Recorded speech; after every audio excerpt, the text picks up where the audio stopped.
लखनऊ। श्री हरिवंश महाराज जी, आपके चरणों में कोटि कोटि प्रणाम।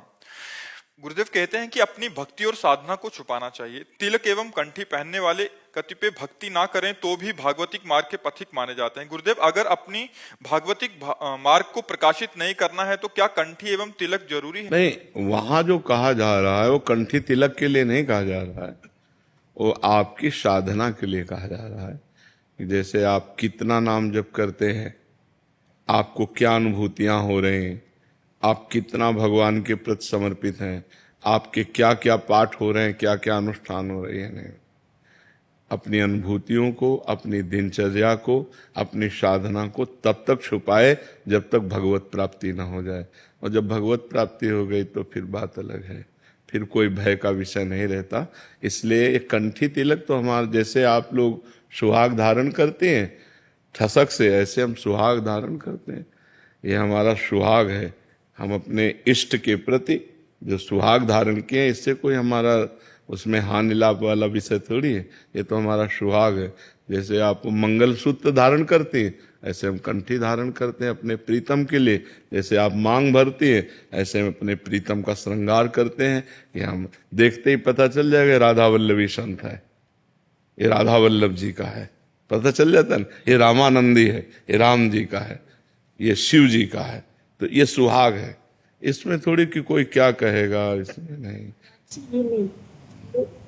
कंठी लगाओ, मान लगाओ, हम भले उतने भक्ति के अनन्य नहीं हो रहे, सामने वाला फिर इज्जत देने लगता है। सामने भगवान है, सामने वाला व्यक्ति क्यों देखती हो? सामने वाले में प्रभु है।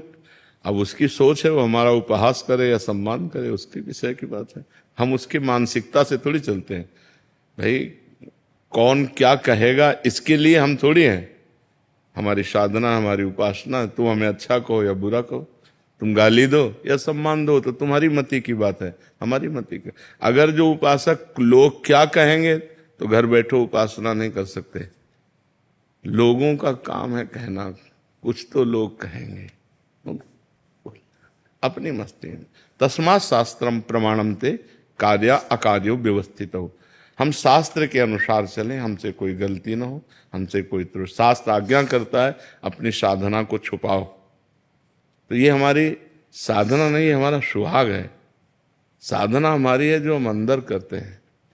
हम कै बजे जगते हैं, हम कितना जप करते हैं, हम क्या खाते हैं, हम कितना सोते हैं, हम कितना तप करते हैं, ये सब गुप्त रखने की बात अगर प्रकाशित कर दोगे तो तुम्हारा बंद हो जाएगा, पक्का घाटा पड़ जाएगा। ये अनुभव की बात है। करोड़ रुपया हमारे पास है तो हम छुपाते हैं, हाँ, चाहे वो ले जाता है, वो उसका उपयोग करता है, लेकिन हमारे पास साधना है तो वो क्यों चली जाती है? किसी को बोल दिया तो चली जाती है। इसका सूक्ष्म कारण कि अहंकार, और अहंकार समस्त दोषों का जड़ है। संस्कृति मूल शूल प्रदनाना सकल शोकदायक अभिमाना।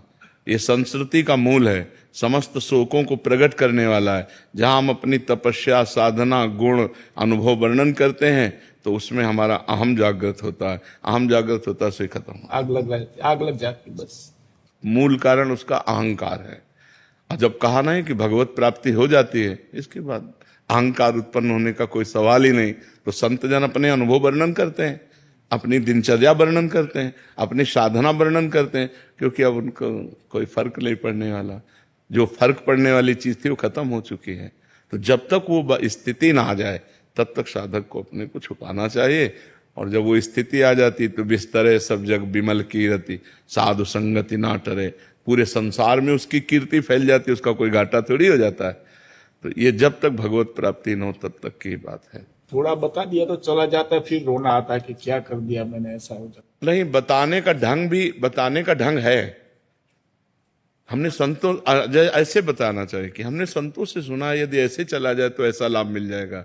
एक साधक कह रहे थे कि ऐसा हमने अनुष्ठान किया, वो आप कर रहे हो, लेकिन एक साधक कह रहे थे हमने ऐसा अनुष्ठान किया, उसका ये लाभ मिला। अगर आप ये अनुष्ठान करें तो लाभ मिलेगा। वो साधक ऐसा कह रहे थे, आप कहीं नहीं है। आप अपनी बात कह रहे हैं, लेकिन संत और साधक शब्द का प्रयोग करके तो आप बच गए। जब ये कि मैंने ऐसा किया तो मैं